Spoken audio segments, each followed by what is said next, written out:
Hundreds of bodies believed to be buried on the grounds of an Oregon school, with more likely left to be discovered. Tonight, Queen 6 is taking a closer look at federal Indian boarding schools as the government releases part 1 of its investigation into this federal program. Our Joelle Jones has been digging deeper into that report. She also spoke with local tribal leadership about the hard truths uncovered.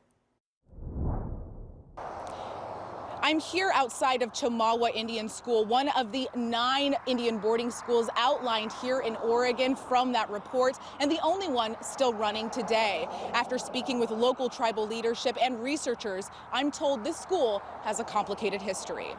For more than a century, tens of thousands of Indigenous children were taken from their communities and forced into boarding schools run by the U.S. government. Last summer, U.S. Secretary of the Interior Deb Haaland launched the nation's first investigation into federally run Indian boarding schools. In May, the department released Volume 1 of that report, which found the nation backed 408 Indian boarding schools, 9 of which were here in Oregon. Following the release of that report, Haaland announced the department would launch a year-long Road to Healing tour with resources for local Native communities and a thorough investigation into marked and unmarked burial sites. To address the intergenerational impact of federal Indian boarding schools and to promote spiritual and emotional healing in our communities, we must shed light on the unspoken traumas of the past. According to the 100-page report, quote, the department's investigation has already identified marked or unmarked burial sites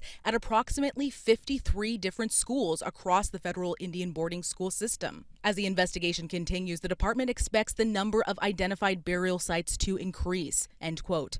Researcher and MSU doctoral student Marcia Small believes one of those sites is here in Oregon. A lot of people don't know about these tragedies, these atrocities. I asked them, what if it was your children? And so that's how I approach every cemetery. Is what if I had a child in that cemetery? Small has devoted years to her research using ground-penetrating radar to survey burial sites across the U.S. to help find the unidentified remains of Indigenous people. One of the sites where Small claims to have found remains is Chemawa Indian School in Salem. I used to be able to go in there and come out pretty okay, but it's getting more hard and more hard to do that.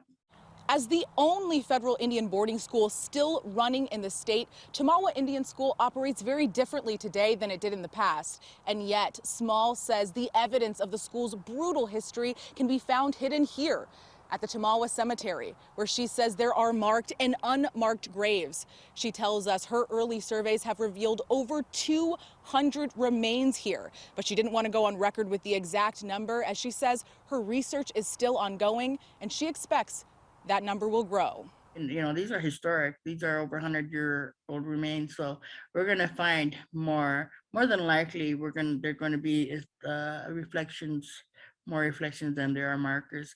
The long-lasting cultural effects of Indian boarding schools continue to impact tribal communities near and far. Chairwoman Cheryl Kennedy with the Confederated Tribes of Grand Ronde says it's a deep wound that her people are still healing from.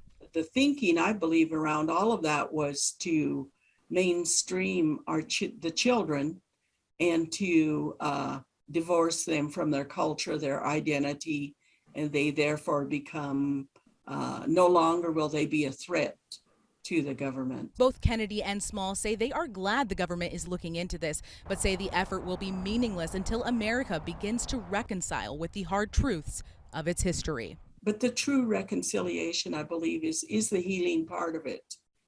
And that's the only way I can see it going forward. Without healing the Native, without healing the original inhabitants of these lands, that America itself will not heal.